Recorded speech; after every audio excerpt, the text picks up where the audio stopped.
तो दोस्तों हमारे BTTH यूनिवर्स के अंदर में हमने कई सारी कंपैरिजन वाली वीडियोस को बनाया है, लेकिन आज की इस वीडियो में हम लोग दो टॉप नॉच लोगों के रिगार्डिंग इन्फॉर्मेशन को कवर अप करने वाले हैं।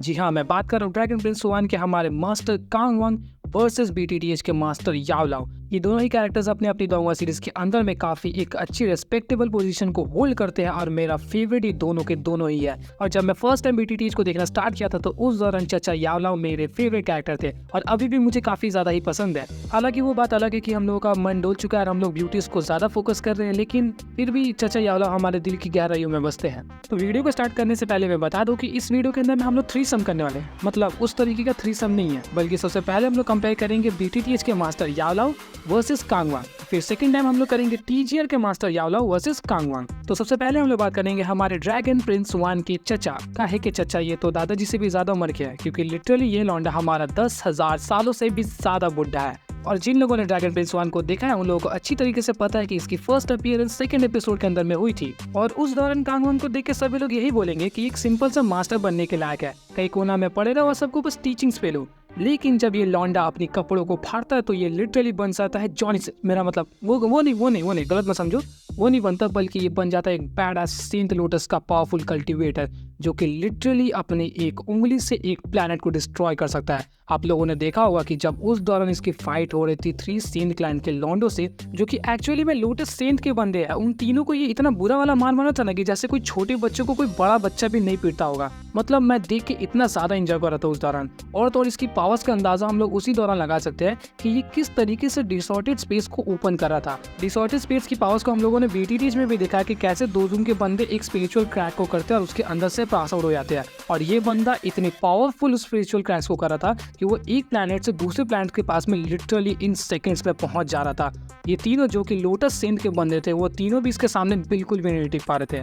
अगर इसकी करंट कल्टीवेशन की बात करें तो जब हम लोग को सेकंड एपिसोड में दिखाया गया ये 2 स्टार लोटस सेंट था, लेकिन इन फ्यूचर लास्ट में चल के ये 3 स्टार लोटस सेंट बन जाएगा, और वो भी याओ याओ की हेल्प से, क्योंकि वो उसे कुछ पावर्स को देती है जिसके बाद ये ब्रेक थ्रू कर पाता है। बात करिए अगर इसकी फिजिक की, तो इसकी फिजिक हम लोग को देखने को मिलती है सेंट बॉडी, जो कि एक कोई नॉर्मल बॉडी नहीं है। जब कोई भी कल्टीवेटर सेंट रील में ब्रेक थ्रू कर जाता है तो उसकी फिजिक जो होती है वो काफी ज्यादा चेंजेस को अडेप्ट करती है, साथ ही साथ उसकी पावर्स और भी ज्यादा बढ़ जाता है। उसके अलावा ये एक टॉप जेनेसिस रूइन मास्टर है, जिस वजह से इसने अपनी सोल की भी कल्टीवेशन को कर रखा है। करंट के टाइम पर जो इसके सोल की कल्टीवेशन देखने को मिलेगी वो सिर्फ और सिर्फ गॉड रोनिंग रीन के अंदर में है, लेकिन इन फ्यूचर चल के इसकी सोल जो होगी वो सेंट सोल बन जाती है, जो कि almost peak of the powers पे पहुंच सकती है।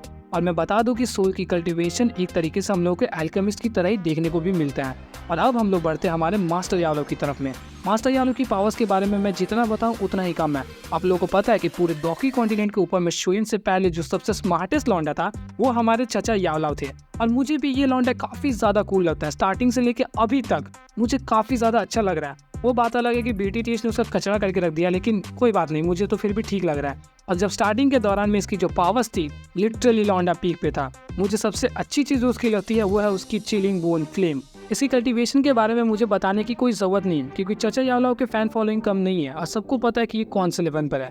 2 जून 9 स्टार, और इन फ्यूचर चल के ये 2 शन में भी पहुंच जाते हैं। इसके अलावा ये BTTH के अंदर में हमारे एक टायर के अल्केमिस्ट है, यानी कि जरूर इन्होंने सोल कल्टीवेशन की है। और इनकी सोल कल्टीवेशन के रिगार्डिंग हम लोग को कोई कंफर्मेशन लेवल लिखने को नहीं मिलता, लेकिन मान के चलते कि ये हेवेनली स्टेट में तो होंगे, क्योंकि डी स्टेट में पहुंचने के लिए इनको 2 दी बनना पड़ेगा। कोई कंफर्म नहीं है, लेकिन अगर आप लोगों को पता है तो सोल स्टेट बता देना कमेंट सेक्शन में। इसके अलावा इनके पास जो एक एक्स्ट्रा ऑर्डिनरी चीज देखने को मिलती है वो है इनका हेवेनली फ्लेम, जो कि है हमारा बोन चिलिंग फ्लेम। और लिटरली ये फ्लेम जो है वो मुझे बहुत ज्यादा ही पसंद है, क्योंकि जब शोयन ने इस फ्लेम की मदद से स्काई फायर 3 मिस्टीरियस चेन को इस्तेमाल किया, उस दौरान उसके जो लुक्स थे लिटरली बैडास लग रहे थे।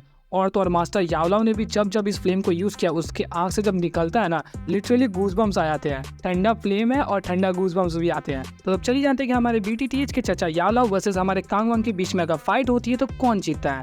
आप लोगों ने दोनों की पावर्स को सुन लिया है, और इन पावर्स के अकॉर्डिंग अगर मुझसे कोई पूछे तो क्लियरली मैं कांग वांग की तरफ में अपना वोट रखना चाहूंगा, क्योंकि कांग वांग की जो पावर्स और एक्सपीरियंस है वो मास्टर याओ लाओ के मुकाबले बहुत ही ज्यादा है। और तो और वो 3 स्टार लोटस सेंट पैर, और ये हमारे लौंडे सिर्फ और सिर्फ 2 शंख पैर। और वो जो हमारा लौंडा है वो काफी ज्यादा पावर्स को पोजेस करता है। एक्चुअली में वो अपने कल्टीवेशन रैंकिंग पे सेकंड पे आता है। थर्ड सीक्वेंस गॉड के बाद में। इसके अलावा इन दोनों के पास में जो हमारे वेपन्स देखने को मिलते हैं वो है हेवनली वन ब्रश और दूसरा हम लोगों का हेवी रूलर। हेवी रूलर के रिगार्डिंग भी कई सारे पावर्स को हम लोगों ने देखा है, लेकिन BTTH के अंदर में 2 तरीके के हेवी रूलर्स को हम लोगों ने दिखा दिया, जिस वजह से मुझे थोड़ा सा यहाँ पे खराब लगा।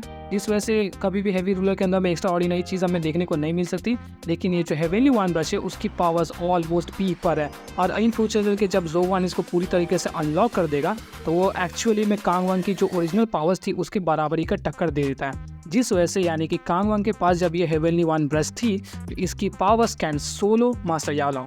मुझे बड़ा दुख के साथ कहना पड़ रहा है, लेकिन यहाँ पर हमारा कांग-1 BTTH के मास्टर यावलाओ के मुकाबले जीत जाता है। लेकिन क्या टीचर के चचा यावलाओ कांग-1 के सामने टिक पाएंगे और इन सम केसेस की वजह से कहीं वो जीत भी जाए? तो चलिए जानते हैं कि आखिर टीचर के जो हमारे चचा यावलाओ है उनकी जो फाइनल कल्टिवेशन है वो कौन सी देखने को मिलती है।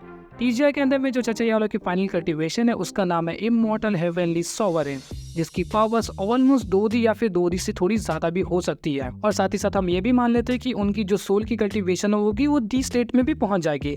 और तो उनकी जो एल्केमिस्ट की टायर है वो भी वहीं पर रह जाती है, ऑलमोस्ट लेवल 9 के पास में हम लोग इसे भी पहुंचा देते हैं। और इन सभी चीज़ों के बाद में भी अगर हम लोग हेवनली सॉवरेन की जो रियल पावर्स है उसे ड्रैगन प्रिंस 1 की कल्टिवेशन के साथ में कंपेयर करते हैं तो वहाँ पर वो सिर्फ और सिर्फ लॉ डोमेन के बराबर ही निकल के आता है। और लॉ डोमेन जो है वो हमारा लोटस सेंट के नीचे आता है, यानी कि वो 3rd रैंकिंग पर है ऊपर से। यानी कि सबसे टॉप में आता है हमारा सीक्वेंस गॉड रिम, उससे नीचे आता है स्टार लोटस सेंट जो कि हमारा करंट में कांग-1 है, और उससे नीचे आता है लॉ डोमेन रिम। और यहाँ पर भी इन सभी फैक्टर्स के बावजूद हमारा कांग-1 ज़्यादा पावरफुल निकल के आता है। और तुम लोग बस ये मत बोलना कि हमारे जो मास्टर यावलाओ है वो एक एल्केमिस्ट है जिस वजह से उनकी पावर्स जो होगी वो थोड़ी सी एक्स्ट्रा ऑर्डिनरी होगी।